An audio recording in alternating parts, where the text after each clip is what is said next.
ini kebenaran kepala pas pampres, bukan periode yang sekarang. Saya cerita, saya nggak sebut-sebutin nama. Kepala pas pampres beberapa periode yang lalu datang ke saya, dok, saya ini sakit darah tinggi dok, tensi saya normal sekarang, tapi saya harus minum obat seumur hidup dok. Obatnya kaptopril.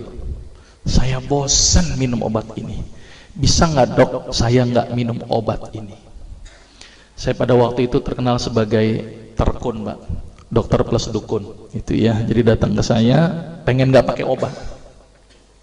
Saya bilang ke bapak itu, baik Pak, kita coba. Obat saya stop, saya kasih apa? Timun, seledri, bawang putih, pisang raja, kurma. Pulang Pak, kontrol lagi minggu depan.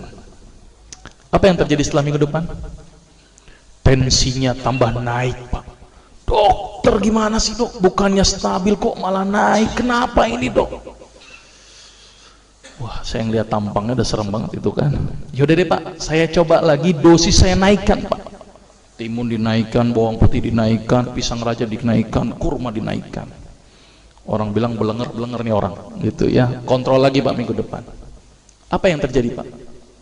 Setelah minggu depan tensi tidak turun-turun. Saya pada waktu itu sempat hopeless. Aduh, harus gimana lagi? Dan bapak itu bilang ke saya, ini real pengalaman saya ketika praktek, dan real saya menggunakan terapi ini adalah pasien pertama saya. Saya pada waktu bilang ke bapak itu begini, tapi sebelum bapak itu bilang ke saya, dok ini udah nggak berhasil dok, apakah saya harus kembali ke kaptopril lagi? Tapi sama aja dong, percuma kalau saya harus kembali ke kaptopril lagi. Saya bilang ke bapak itu, Pak, saya sebenarnya punya sebuah pengobatan ini belum pernah saya gunakan Pak. Jadi kalau bapak mau Pak, bapak adalah pasien pertama saya yang mau saya coba dengan terapi ini Pak.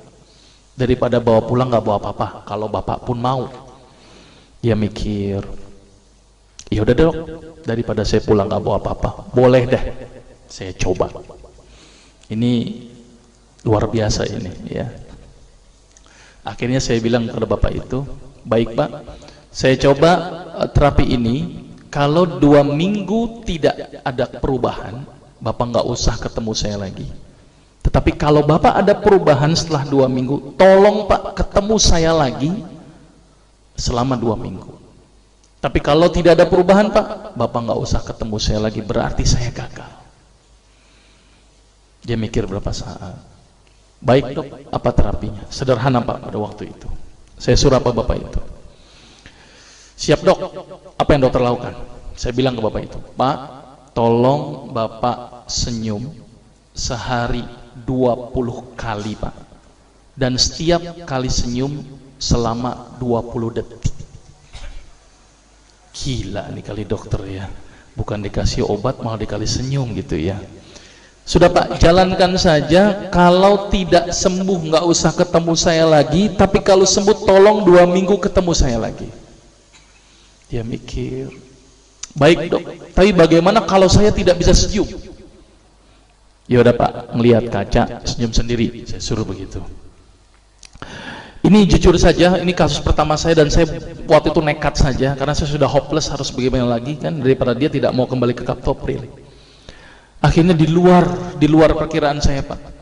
Ternyata bapak yang kepala pas pampres itu datang ke saya lagi pada waktu 2 minggu kemudian sambil senyum-senyum.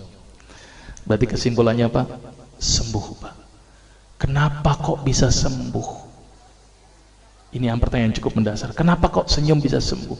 Sampai-sampai itu ajudannya bingung sama saya. Dokter, itu bapak diapain dok? Biasanya kalau upacara marah-marah, sekarang senyum-senyum. Baca koran, senyum-senyum. Bengong sedikit, senyum-senyum. Saya bilang memang target terapinya begitu, harus 20 kali sehari. Ternyata penelitian menunjukkan orang yang senyum sebanyak 20 kali sehari dengan durasi 20 detik setiap senyumnya, maka otak akan mengeluarkan sejenis zat yang namanya beta endorfin. Apa itu beta endorfin? Beta endogenous morfin, atau morfin yang dihasilkan alami oleh tubuh. Maka itu kalau orang yang biasa makan morfin, biasanya tubuhnya tidak bisa memproduksi morfin lagi. Jadi kalau orang yang banyak senyum Pak, ternyata morfinnya semakin banyak. Dan ternyata fungsi beta endorfin itu adalah melebarkan pembuluh darah. Maka itu orang yang rajin senyum itu adalah pembuluh darahnya lebar dan tercegah dari penyakit hipertensi. Tapi penelitian menunjukkan harus berapa kali tadi? 20 kali sehari. 19 kali aja nggak ngefek Pak, gitu ya. Dan tidak boleh dirapel. 20 kali kali 20 detik berarti berapa? 400 detik sekaligus saja, nggak ngefek Pak. Yang ada kering itu gigi, gitu ya. Jadi senyum yang berefek itu harus intermiten. Sekarang senyum, nanti senyum, nanti senyum. Ada lagi tuh pasien yang nyeletuk, dok, tetangga saya tuh sering senyum stroke juga. Saya bilang Pak, kalau ada orang yang rajin senyum tapi juga kena darah tinggi juga, berarti senyumnya nggak ikhlas.